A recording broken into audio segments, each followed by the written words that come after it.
안녕하십니까. 다 함께하는 교회 허일성 목사입니다. 하나님이 짝지어 주신 것을 사람이 나누지 못할지니라. 마가복음 10장 9절 말씀입니다.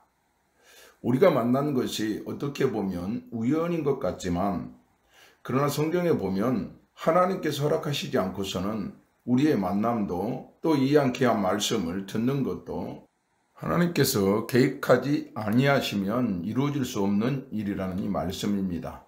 생각해 보건대 우리 인생의 모든 일은 우연이 없습니다. 다 하나님께서 오래전부터 계획하고 또 하나님께서 허락하신 일이란 이 사실을 기억할 때 우연은 없고 필연만 우리 앞에 있는 것입니다. 당신은 행복하십니까? 이렇게 물어보면 선뜻 나는 행복합니다. 이렇게 대답하는 사람들이 많지 않습니다. 왜 그럴까요? 여러 가지 이유가 있겠지만 결론은 나는 행복하지 않다는 것입니다. 많은 사람들이 행복하기를 원합니다. 많은 사람들이 행복을 꿈꾸며 가정을 이루고 살아가고 있습니다. 그런데 어떻게 하면 우리가 행복한 가정을 이루며 살아갈 수 있을까요? 무작정 노력한다고 되는 것은 아니라는 이 말씀입니다.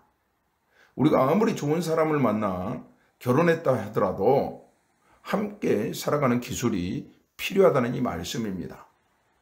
사람들은 누구나 자신만의 독특한 사랑의 언어 체계를 가지고 있습니다.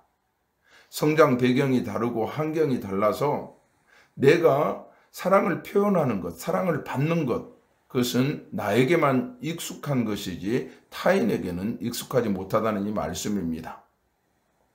모든 사람들의 사랑에 표현하는 언어가 여러 가지가 있지만 그 중에서 가장 핵심적인 5가지 사랑의 언어가 있는데, 이 사랑의 언어 체계는 첫 번째는 인정하는 말, 두 번째는 함께하는 시간, 세 번째는 선물, 네 번째는 이 봉사, 다섯 번째는 스킨십을 통해 서로의 감정을 전달합니다. 많은 사람들이 결혼 후 서로 달라진 모습에 당혹하는 이유는 바로 이 5가지 사랑의 언어를 이해하지 못하고 사용하지 못하기 때문에 그렇습니다. 내가 영어로 사랑 고백하는데 배우자는 한국어만 아는 사람이라면 그는 내가 얼마나 사랑하는지를 알 수 없을 것입니다. 나는 당신이 얼마나 아름다우며 내가 얼마나 당신을 사랑하는지, 그리고 내가 당신의 남편이 된 것이 얼마나 자랑스러운지를 말했을 때 나는 인정하는 말을 사랑의 언어로 사용한 것입니다. 나는 그렇게 분명하고 진실하게 말했지만 만약 아내가 그것을 이해하지 못했다면 아마도 그녀는 다른 사랑의 언어를 사용하고 있는 사람일 것입니다. 이렇듯 사랑을 유지하는 데는 우리가 진실한 것만으로는 부족함이 있다는 사실입니다. 그래서 배우자가 제일 잘 사용하는 사랑의 언어를 기꺼이 익히는 것, 이것이 중요하다는 이 말씀입니다. 그리고 우리는 그것을 사랑하는 사람을 위해서 계속해서 구사해야 되는 것입니다. 이렇게 5가지 사랑의 언어를 발견하고 배우자와 더불어 자신의 사랑의 언어를 알고 배우게 되면 변함없는 사랑을 기초로 행복한 결혼 생활을 할 수 있는 그 길을 발견한 것입니다. 사랑을 받고 싶다는 욕망은 삶의 중심을 이루고 있습니다. 결혼 생활도 이러한 친밀함과 사랑의 욕구를 충족시키기 위한 것입니다. 그래서 성경은 남편과 아내를 한 몸이라고 말하고 있습니다. 서로의 개성의 소멸이 아니라 깊고 친밀한 방식으로 서로의 삶을 돕는 자로서의 한 몸을 의미하고 서로 사랑하고 격려하게 되는 것입니다. 이런 사랑의 이유 없이 만약 결혼 생활을 하는 것은 엔진 오일을 넣지 않고 자동차를 달리는 것보다 더 위험합니다. 그러나 배우자의 사랑의 언어를 이해하고 소통하는 것을 배우게 되면 결혼 이전이나 이후에도 변함없이 행복한 사랑을 할 수 있는 것입니다. 우리가 사랑에 빠지면 모두가 이렇게 생각합니다. 나의 상대는 가장 매력 있는 사람이다. 이렇게 확신되어지는 것. 모든 면에서 완벽하고 가장 이상적인 배우자 같고 밤낮 서로만 생각하게 됩니다. 이 절정에 이를 때 행복감이 충만하고 그리고 서로 매료되게 됩니다. 대부분 이런 경험을 통해서 결혼하게 되지요. 어머니와 친구는 배우자의 단점을 볼 수 있지만 나는 볼 수가 없어요. 그리고 다른 사람들이 어떻게 생각하든 상관하지 않습니다. 왜냐하면 모든 문제를 우리의 사랑으로 정복할 수 있다, 극복할 수 있다, 이런 환상을 갖게 합니다. 그래서 자기 중심적인 태도는 없어지고 테레사 수녀와 같은 사람이 되었다는 착각을 하게 된다는 것입니다. 결혼 전 모든 사람은 행복한 결혼 생활을 꿈꾸고 또 영원할 것이라고 믿습니다. 그러나 사랑에 빠지는 감정이 영원히 지속된다는 것은 사실이 아니라 허구입니다. 조금만 지나면 눈이 열리고 서로의 결점을 보게 됩니다. 그리고 모든 것이 거슬리기 시작합니다. 그 전에 사소했던 것들이 이제는 태산과 같이 내게 다가옵니다. 결혼의 실제 상황은 화장실에 널려있는 머리카락 때문에, 그리고 치약 거품이 여기저기 튀어있는 거울 때문에, 변기 카바의 위치 때문에, 이런 사소한 것 때문에 논쟁이 시작됩니다. 양말은 빨래통에 들어가기가 죽기보다 싫은 듯 여기저기 널려 있습니다. 이런 것들을 보면 기분이 상하고 마침내 거친 말들이 나오게 됩니다. 사랑하는 사람이 순식간에 적으로 변하고 결혼 생활은 전쟁터가 되는 것입니다. 이처럼 빠지는 사랑은 생리적인 사랑이다, 이렇게 말씀드릴 수가 있습니다. 왜냐하면 우리가 사랑에 빠지게 하는 이 신경물질 세로토닌은 모든 것들을 긍정적으로 바라보게 합니다.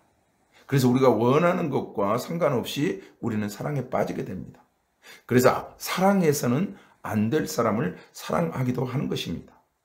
또한 이것은 노력 없이 얻어지는 사랑입니다. 그리고 상대방의 개인적인 성장을 촉진시킨 데는 관심을 두지 않습니다. 그래서 우리는 사랑에 빠진 경험이 일시적으로 고조된 감정이라는 걸 인식하고 배우자와 더불어 진정한 사랑을 추구하라는 것입니다. 이 진정한 사랑은 이성과 감성을 연합시켜주는 사랑입니다. 그래서 우리는 의지에 따른 행동과 그리고 훈련을 요구하며 서로의 성숙의 필요성을 일깨워줍니다. 사실 이 진정한 사랑은 사랑에 빠진 감정을 벗어나면서 비로소 시작되는 것입니다. 사로잡힌 감정 아래서 하는 친절하고 너그러운 일들은 우리는 신뢰하면 안 돼요. 그것은 신뢰할 수가 없습니다. 정상적인 행동 양식을 벗어나는 이 본능의 힘에 의해 이리저리 밀려다니게 하기 때문에 그렇습니다. 그러나 이제 선택을 해야 되는 실제의 삶으로 돌아왔을 때 친절하고 너그러운 것을 택한다면 그것이 바로 진정한 사랑입니다. 결혼 생활이라는 이 교과서를 들여다보면 사로잡힌 감정은 단지 서론에 불과합니다. 본론은 이성과 결단에 의한 사랑입니다. 만약 사랑이 선택이라면 사랑에 빠진 감정이 사라지고 현실 세상으로 돌아온 후에도 사랑할 수 있다는 것입니다.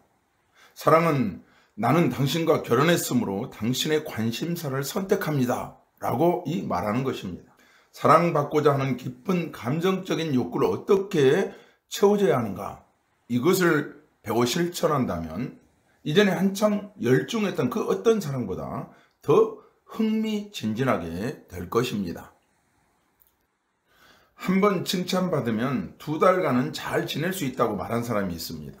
그렇다면 그는 1년에 6번 칭찬을 받으면 1년 동안 사랑을 일정한 수준으로 유지하며 잘 지낼 수 있다는 말입니다. 솔로몬은 죽고 사는 것이 혀의 권세에 달렸다, 이렇게 말씀했습니다. 많은 부부들이 말의 위력을 잘 모르고 살고 있습니다. 사랑은 사랑하는 사람이 원하는 것을 하는 것입니다. 사실 우리가 칭찬과 인정하는 말을 해줄 때 모든 사람들은 보답하고 싶어서 배우자가 원하는 것을 하게 됩니다.